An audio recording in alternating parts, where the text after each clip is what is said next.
Okay, Assalamualaikum semua and a very good day to all of you. So this chapter we're going to discuss the types of strategies ataupun strategies in action. Okay, namanya strategies in action ataupun types of strategy. It's on chapter number 4 from your textbook.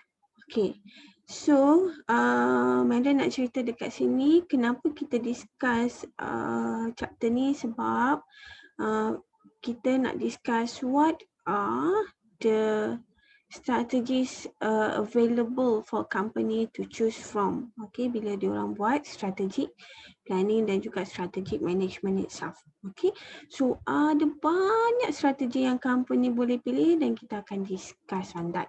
But before that, kita akan discuss dulu on the long term objective. Kenapa? Sebab bila kita ada strategi, kita akan set what are the objective to be achieved by the company itself. Okay, and objective ada dua, usually the shorter term ataupun the longer term punya objective lah. And for the long term objective, that is the result expected from pursuing certain strategies in the company itself, usually 2 to 5 years punya time frame. That is what we call as long-term objective. So kalau setahun punya objective tu dalam company is the annual objective. Okay, annual objective. Dan selalunya annual objective adalah untuk mencapai the long-term objective itself. It has been said earlier what are the long-term objective and what are the longer-term objective to be achieved as a company as a whole. So bila kita cakap tentang objektif ni, dalam company ada banyak layer. Okay, organizational layer kan. Ada corporate, division, function yang macam you belajar dulu. So tiap-tiap organization layer ni akan ada their own objective to be achieved. Okay. So this is how some company ties performance measure by the organization layer itself. Okay, the top management at the corporate itself, then the division and on the function itself. You boleh tengoklah percentage-nya berbeza. Depends where the organization level yang ada dekat sini. Okay, so usually company akan tailor-made lah the annual objective and also the long-term objective according to the untuk meet their own needs. Okay, so next we're going to proceed in terms of the orang panggil apa ni, characteristic, is it? What are the common objective used by the company itself? So most of the company ataupun selalunya kita akan jumpa apa yang company nak capai ni in this bentuk lah. Okay, growth in asset, growth in sales in terms of the profitability, market share, diversification in terms of the degree and nature of vertical integration, earning per share, social responsibility, among others. Okay, kadang-kadang diorang akan state this common objective ataupun goals yang diorang nak capai. Okay, as a company. Ni antaranya, mungkin ada yang lain juga. Okay, so what are the desired characteristic of objective? Bila kita nak set objective, it must be quantitative, meaning you dalam bentuk numbers lah. Senang kan bila numbers ni jelas apa benda yang kita nak capai. Profitability increase by what? 50% ke? Market share increase by 20% for example. Okay, it is measurable, realistic. Though kalau boleh kita nak capai the best of the best, nak jadi macam paling besar, tapi as a company itself you must be realistic, you must take into consideration itself in terms of the possibility in achieving those objectives yang you nak set.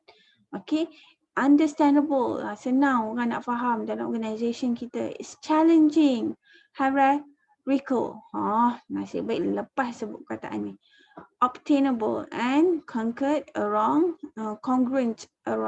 across the departments in the organization itself. So bila kita bercakap tentang objektif, selalunya each department akan ada objektif yang diorang sendiri. Okay, objektif tersendirilah untuk each department according to the function that they are performing. Okay, objektif marketing macam marketing lah, objektif finance macam function finance. Okay, so moving on. So what are the nature of long-term objective? Nature of long-term objective. So objective will help the company in providing direction, okay, allowing synergy, assist in evaluation, establish priorities, what to be done first, what to be done, okay. Sebab macam provide direction pun dalam company kan ada banyak department dan tiap-tiap department tu macam-macam jenis orang yang ada. Especially those who are heading the department itself. Okay, so by having a common long-term objective, it is to make sure that everyone in the company itself is working together in achieving a common set of goals. Okay, taklah department ni buat benda lain, department tu buat benda lain sebab apa? Dia nak ikut bos dia. Okay, reduce uncertainty, minimize conflicts itself, stimulate assertions, and also aid in both allocation of resources and also designing of the job in the organisation itself. So ada banyak aspek yang long term objective boleh assist in the company itself. Okay, so dalam objektif dia ada dua jenis, satu financial, satu strategi objektif. Nak ikut yang mana satu? Tolong bagi pendapat awak dekat madam to follow which one. So financial objective, it includes revenue growth, growth in earning, higher division, higher profit margins, greater return on investment, higher earning per share, increase in stock price, improve cash flow and so on. So kita boleh nampak jelas dekat sini ada financial objective lah, revenue, earning, dividend semua tu. Okay, dan some company also they are using strategic objective. Contohnya a larger market share, okay, quicker on-time delivery than rivals, shorter design to market time than rivals, lower cost than rival, higher product quality than rivals, okay, wider geographic coverage, achieving technological leadership, consistently getting new or improved product to market ahead of rival, and so on. So objektif yang macam ni kita boleh kategorikan dia sebagai strategic objective. Okay, which one yang nak follow? Okay, depends lah. I think it's a combination lah. Dua-dua kena ada kok asalnya kan. Okay, dan usually financial objective can best be met by focusing first and foremost in achieving strategic objective, then improve on company competitive and market strength lah. Tu yang dalam buku awak suggest. Financial objective can best be met by focusing first and foremost on achieving strategic objective. So when you dapat capai strategic objective, financial objective akan datang juga. Do you agree with that statement? Okay. So there's a person here, Mr. Derek Book, the former president of Harvard University. Dia kata kalau boleh,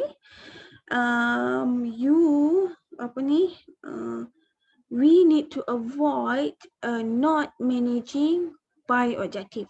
So meaning dalam company kena ada objektif. Okay, so what are the situation yang ada if a company are not managing by objective? Okay, so ada 4 situation di sini. Certain companies are managing by extrapolation. Extrapolation tu apa? In managing by extrapolation, it adheres to the principle, if it ain't broken, don't fix it. Okay, the idea is to keep on doing the same thing in the same ways because things are going well.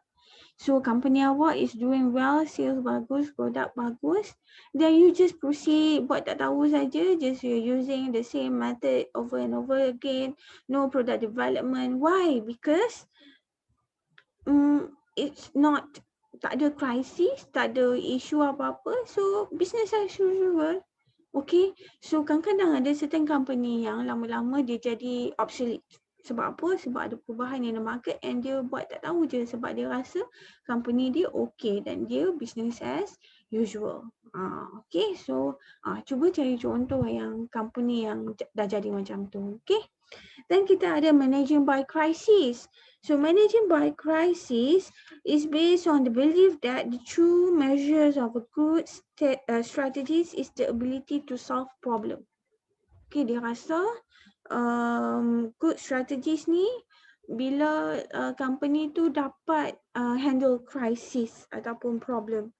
Okay, because there are plenty of crises and problems to go around for every person in an organization, strategies ought to bring their time and creative energy to bear on solving the most pressing problems of the day. However, bila kita cakap we are solving problem faced by the company itself, okay, it's actually one of the way company reacting to that problem itself, okay. So letting event dictates what and when the management decision tu yang jadi bila kita managing by crisis. So is it good? Not really lah, sebab you are actually solving the problem itself, not predicting the future, try to predict the future and derive on the strategy untuk future punya untuk future of the company itself. Okay. Next kita ada managing by subjective. So what is managing by subjective? It is built on the idea that there is no general plan for which way to go and what to do. Tak ada general plan pun, tak ada strategi. Just do the best you can accomplish. What you think should be done. In short, do your own thing the best way you know how. Sometimes referred to as the mystery approach to decision making because subordinates are left to figure out what is happening and why. Ni tak ada objektif. You just buat je lah the best yang you tahu and hoping for the best itself. Macam mana tu nak payah juga. Then kita ada managing by hope. Managing by hope based on the fact that the future is laden with great uncertainty. Okay, in business memang ada uncertainty, and that is and if we try and do not succeed, then we hope our second or third attempt will succeed. Decisions are predicted on the hope that they will work, and the good times are just around the corner, especially if luck and good fortune are on your side. Ni dia lebih harap-harap lah. Harap kalau kita buat macam ni, harap-harap berjaya. It is not based on the analysis itself, not based on data analysis, not based on strategic management punya ni. Dia just on hope, harap-harap kalau kita proceed macam ni, kita boleh berjaya because dalam bisnes memang ada uncertainty. Kita tak tahu kan what will happen to the market itself, to the economy, to the consumer. Macam-macam boleh jadi. Okay, so if possible, we need to avoid not managing by objective. Dan ada 4 situasi ni lah dalam not managing by objective itself. So I will stop here. I will proceed with second video. Second video kita akan discuss types of strategies. Okay.